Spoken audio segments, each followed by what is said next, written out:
Você já imaginou abandonar tudo o que conhece para atravessar um oceano em busca de um futuro melhor para seus filhos? Maria das Graças, que perdeu o marido muito jovem e, sozinha, precisou enfrentar a fome e o desespero para criar seus filhos. Sem oportunidades no seu vilarejo do Maranhão, ela tomou a decisão mais difícil da vida: vender tudo o que tinha para tentar uma nova vida nos Estados Unidos. A travessia foi um pesadelo. Dias de medo, cansaço e solidão, mas o que a esperava em Nova York estava longe de ser um sonho. Lutando contra a saudade, a invisibilidade e o medo da solidão, Maria trabalhou noites exaustivas para garantir que seus filhos tivessem um futuro melhor. Após anos de sacrifício, ela conseguiu construir uma vida digna e agora está pronta para voltar para casa. Mas será que o reencontro com os filhos e o passado será tão simples? Essa é uma história de coragem, amor e recomeço que vai te emocionar do começo ao fim. Venha conhecer a jornada de Maria das Graças. O vento seco levantava poeira no vilarejo de Lagoa Comprida, no interior do Maranhão. Maria das Graças sentava-se na soleira da casa de taipa, os olhos fixos no céu alaranjado do fim de tarde. Dentro da casa, o cheiro de arroz queimado tentava mascarar o vazio do panelão quase vazio. Seu filho mais novo, Tiaguinho, de 14 anos, mastigava devagar uma colher de feijão ralo. Ao lado dele, Joana, com 16, fingia estar satisfeita, mas seus olhos fundos denunciavam a fome. "Mãe, amanhã a gente vai ter café?" A pergunta do garoto cortou o silêncio como um caco de vidro. Maria engoliu seco, com um sorriso que mais parecia dor do que conforto. "Vai sim, meu filho. Deus é bom", respondeu, mesmo sem saber o que diria ao sol raiar. Desde a morte de José, seu marido, 7 anos antes, ela nunca mais teve sossego. José fora cortador de cana e morreu numa explosão de caldeira na usina. Recebeu uma indenização pequena que mal deu para pagar o enterro. Desde então, Maria se virava como podia, vendendo bolos na feira, costurando roupas usadas, limpando casas. Mas agora, com a seca castigando a região e os preços dos alimentos dobrando toda semana, não havia mais o que fazer. Ela havia batido em todas as portas. A prefeitura disse que não podia ajudar. As igrejas mandaram orar.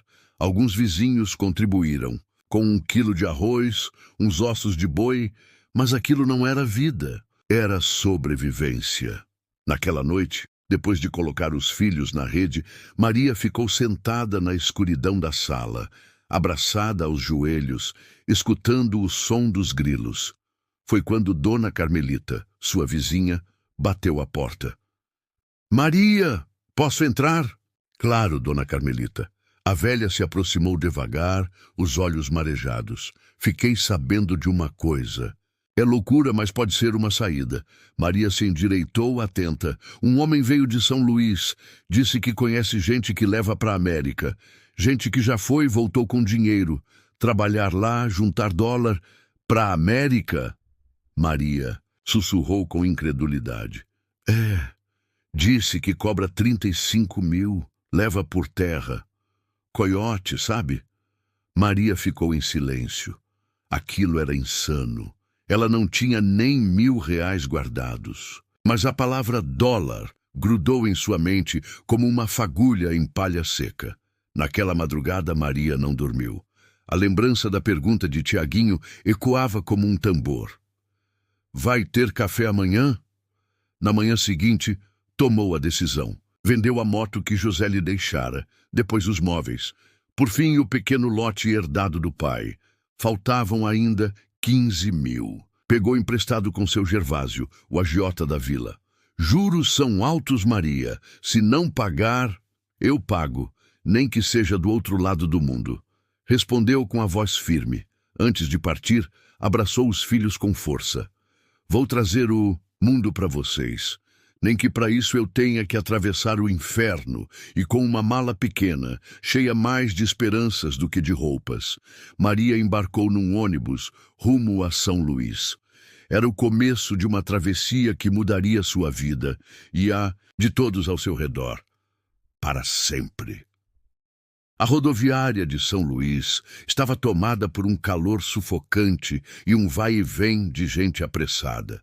Maria, com a mala em uma mão e um envelope pardo com o dinheiro na outra, caminhava com passos hesitantes.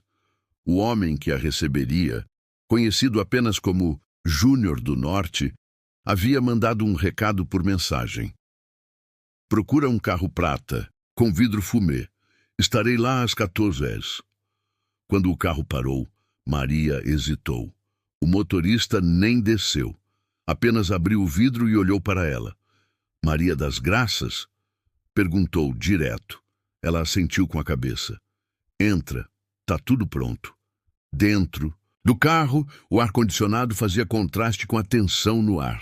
Maria não sabia exatamente o que esperar. Sabia que estava cometendo um ato perigoso, talvez ilegal, mas era como dissera a si mesma tantas vezes nos últimos dias. Prefiro morrer tentando do que ver meus filhos morrerem de fome. Durante o trajeto, mandou uma última mensagem para sua mãe, Dona Antônia, uma mulher forte de 67 anos, que criara 7 filhos sozinha e agora se preparava para criar mais 2 netos. Mãe, cuide bem de Joana e Tiaguinho. Não sei quanto tempo vou ficar sem contato, mas diga a eles que amo mais do que tudo nesse mundo e que volto. Eu volto. A resposta veio pouco depois. Vá com Deus, minha filha. Seus filhos vão estar bem. A casa está aberta para quando você voltar. Maria não chorou. Já tinha chorado tudo antes. Agora era a hora de resistir. No dia seguinte, junto de outros 9 brasileiros, entre eles uma grávida, 2 homens jovens e uma senhora do Pará, Maria embarcou num avião até a cidade do México. A partir dali, a viagem seria por terra. E seria o trecho mais perigoso. Durante os primeiros dias, atravessaram estados mexicanos em vans apertadas, se escondendo da polícia local e parando apenas para ir ao banheiro em matas ou postos isolados. Dormiam em pensões fétidas, onde ratos dividiam o chão com colchões rasgados. Comiam o que os coiotes lhes davam: pão seco, sardinha em lata, água racionada. Ao cruzar o deserto de Sonora, tudo mudou. A travessia para os Estados Unidos se tornava real e assustadora. Agora é com a gente, disse um dos coiotes, um homem de dentes amarelos e olhar frio. Vocês vão andar muito. Quem não aguentar, fica. A fronteira não espera ninguém. O sol castigava como uma fornalha. Aberta. Maria, com a pele queimada e os pés sangrando dentro das sandálias, sentia o corpo ceder. As noites eram frias, cheias de sons estranhos. Coiotes de verdade, gritos distantes, helicópteros. Numa dessas noites, pararam sob uma rocha. Maria, exausta, olhava para o céu estrelado. Pensava em Joana e Tiaguinho. Será que já estavam dormindo? Será que sentiam sua falta? A senhora está bem? Perguntou uma das mulheres a que estava grávida. Tô só cansada e com medo, respondeu Maria sincera. Eu também. Mas a senhora tem uma força no olhar. Parece que veio de muito longe e ainda vai mais longe. Maria sorriu sem graça, mas no fundo sabia que precisava continuar. Por ela, pelos filhos, pela promessa que fizera a Dona Antônia à beira do portão antes de partir. Eu volto, mãe. Rica ou morta, mas volto.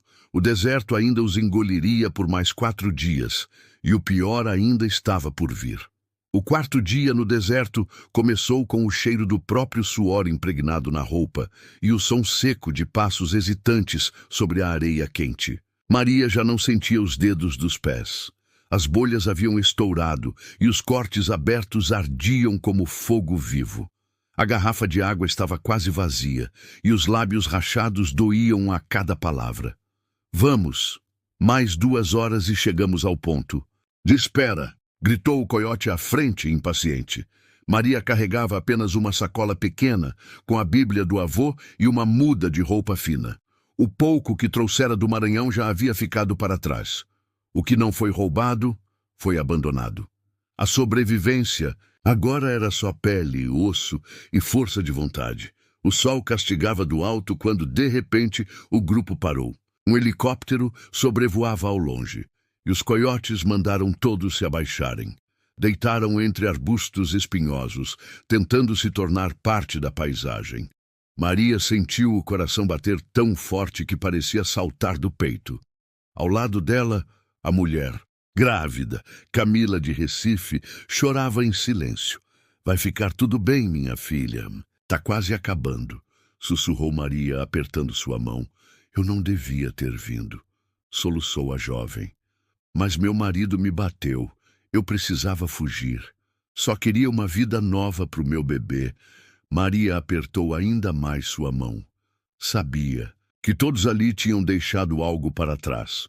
Uma dor, um passado, um desespero. Ninguém atravessava aquele inferno por vaidade. O helicóptero passou. Os coiotes se levantaram tensos.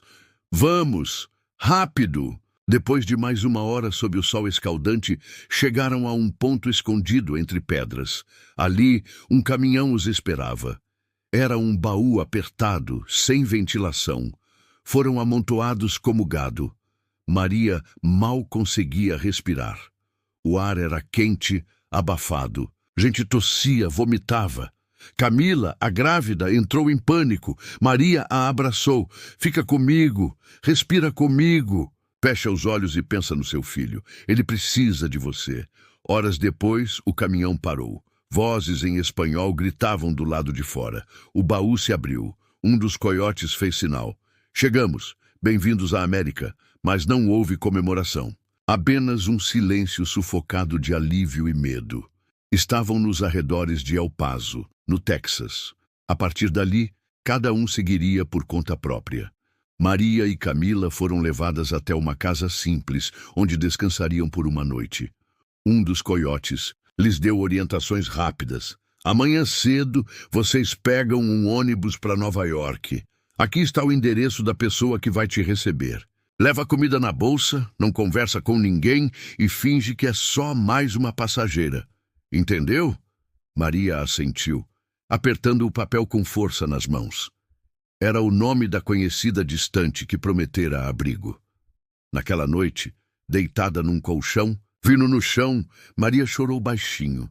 Não pelas dores do corpo, mas pela alma, pela distância dos filhos, pelo medo do futuro.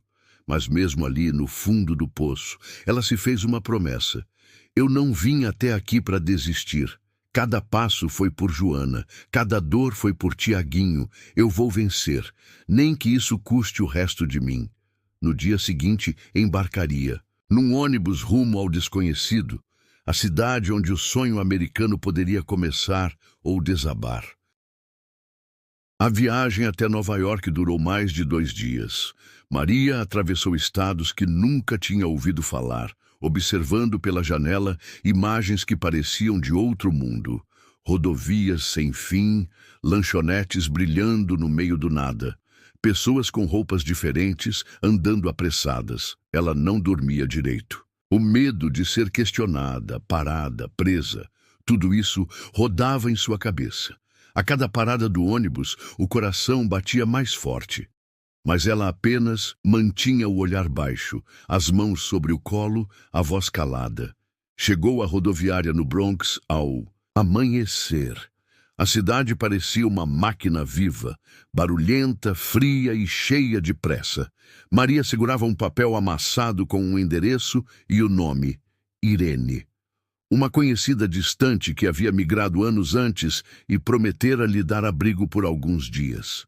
Depois de se perder e pedir ajuda com palavras quebradas em inglês e gestos, conseguiu chegar ao prédio. Tocou o interfone e esperou. Uma voz abafada a atendeu. "Quem é?" "É Maria das Graças, do Maranhão, amiga de Lúcia." A porta destravou. Irene morava num pequeno apartamento no porão de um prédio. 2 cômodos, 3 colchões no chão e uma geladeira velha. Trabalhava como ajudante de cozinha num restaurante brasileiro em Manhattan. "Você chegou, graças a Deus. Eu te arrumei um trabalho, mas é puxado e só pagam 60 por noite. Eu aceito. preciso trabalhar. Naquela mesma noite, Maria começou. O restaurante fechava às 2h e ela era responsável por limpar os banheiros, lavar o chão, recolher o lixo e deixar tudo pronto para o dia seguinte. Usava luvas furadas, máscara para os produtos fortes e se ajoelhava no chão gelado para esfregar azulejos com escova de dente. O gerente mal olhava para ela. Era invisível. Se sobrar um pouco de comida, pode pegar, disse a cozinheira, mas não deixa o patrão ver. Nos fins de semana, Irene arranjou para Maria lavar roupas em casas de família no Queens. Ela saía cedo de metrô com uma bolsa de sabão e escovas.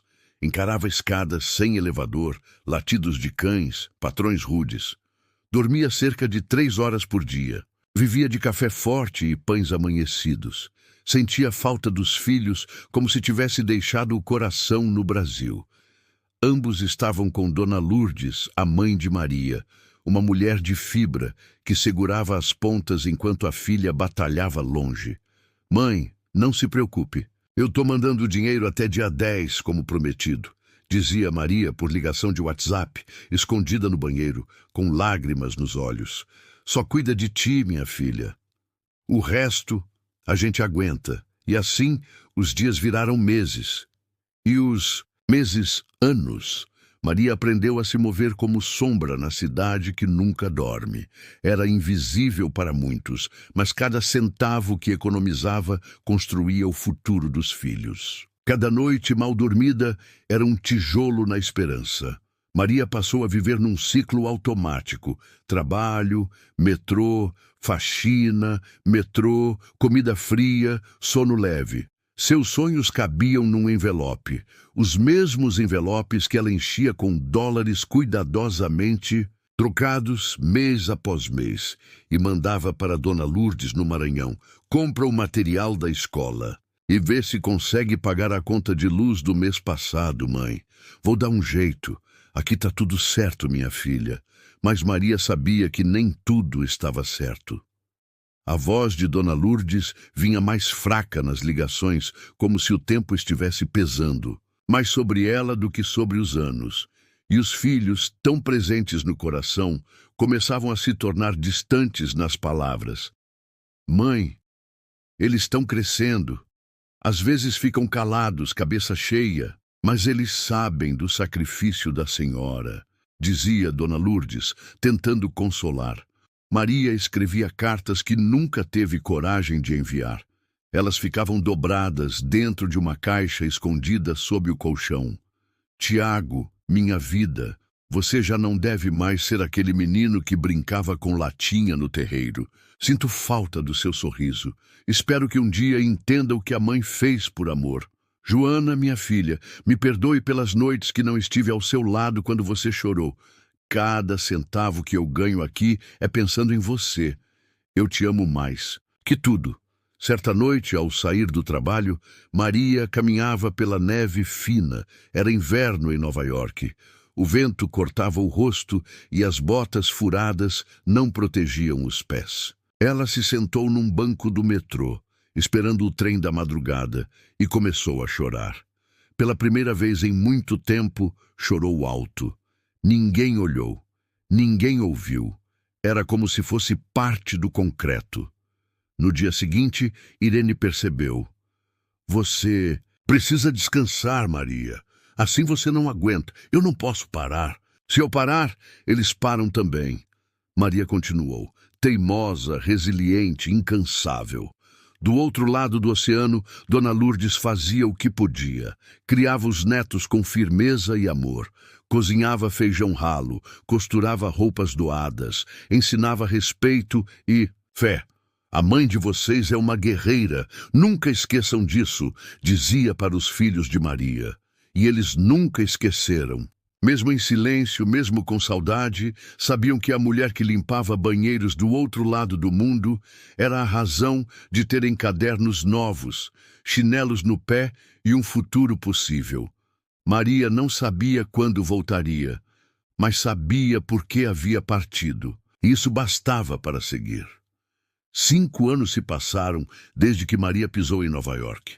O tempo implacável marcava seu corpo. As mãos estavam ásperas, os joelhos doíam, e os cabelos, agora com fios brancos, eram sempre presos num coque simples. Mas o olhar ainda carregava esperança. Ela havia trocado o quartinho escuro no porão por um pequeno estúdio no Harlem, alugado com muito sacrifício. Continuava trabalhando à noite, mas agora em 2 restaurantes diferentes. Durante o dia, lavava roupa em uma lavanderia de brasileiros e, quando podia, fazia faxinas esporádicas. O ritmo era brutal, porém Maria guardava cada dólar como se fosse sagrado. A cada 3 meses, ela mandava uma remessa maior para o Brasil.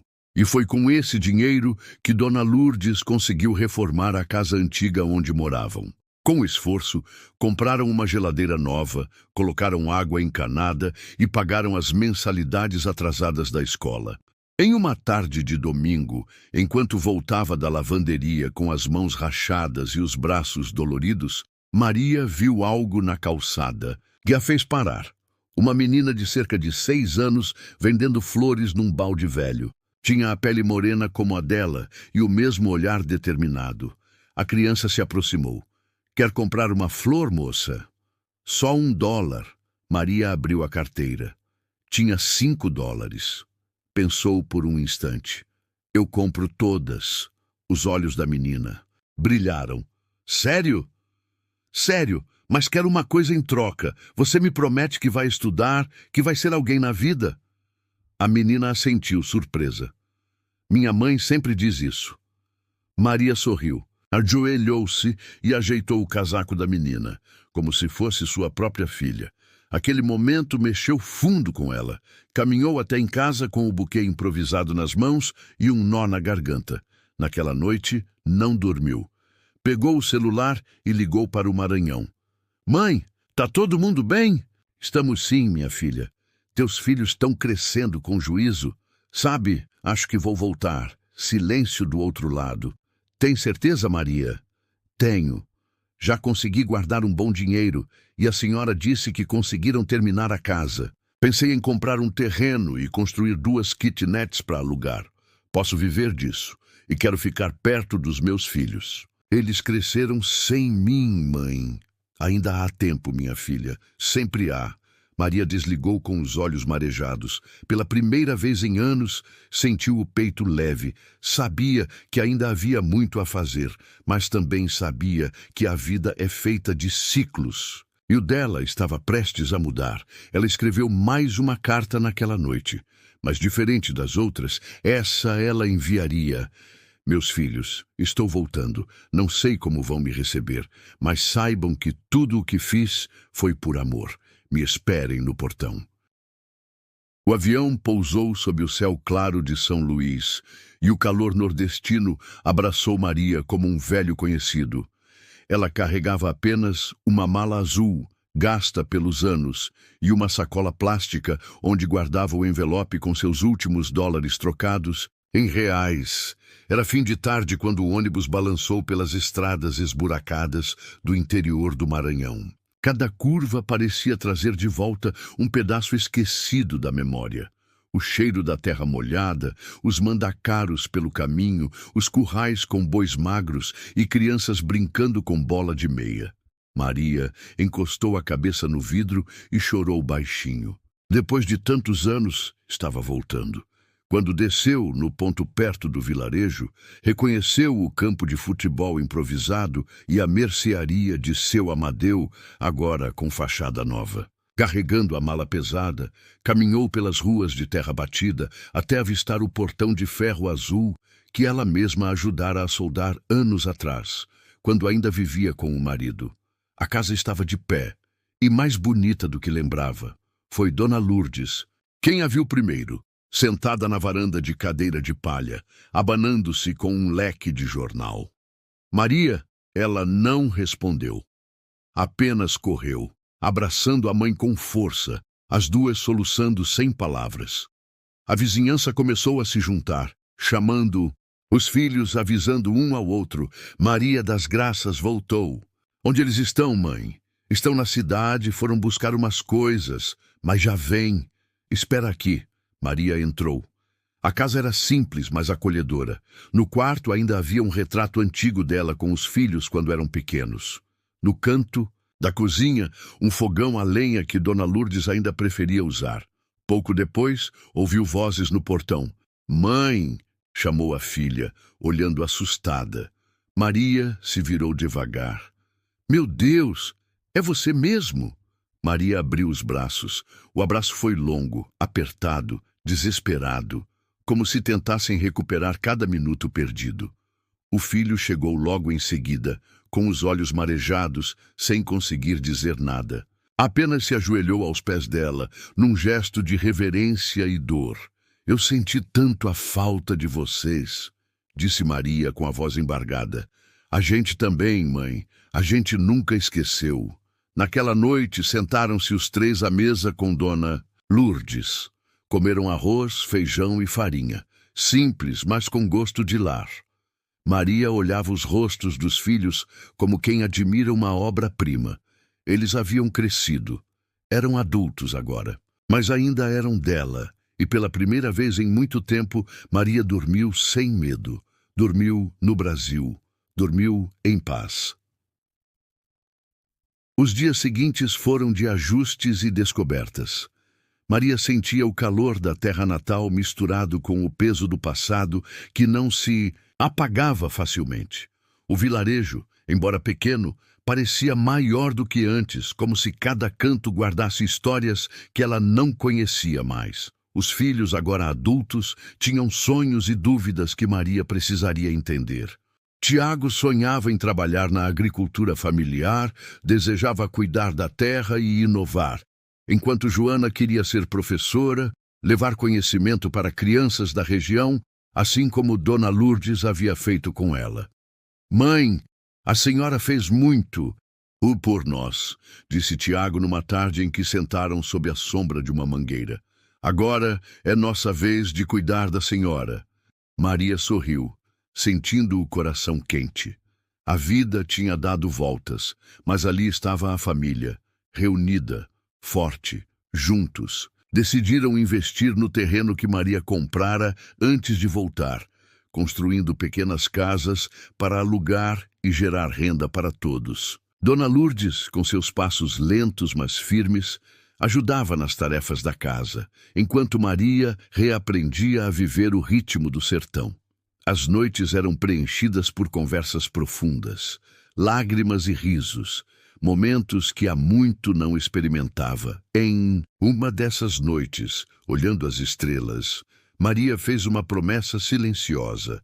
"Nunca mais vou deixar vocês passarem fome. Nunca mais."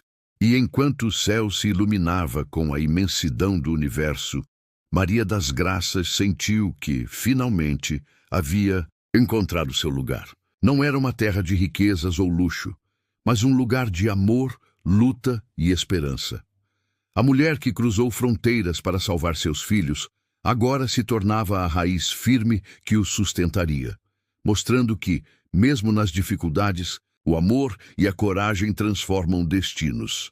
Se você se emocionou com a história de Maria das Graças e acredita no poder da coragem e do amor para transformar vidas, deixe seu like, compartilhe este vídeo com quem precisa de esperança e se inscreva no canal para não perder as próximas histórias inspiradoras. Comente aqui abaixo o que mais tocou você nessa jornada. Sua opinião é muito importante para a nossa comunidade. Juntos, vamos espalhar força e inspiração.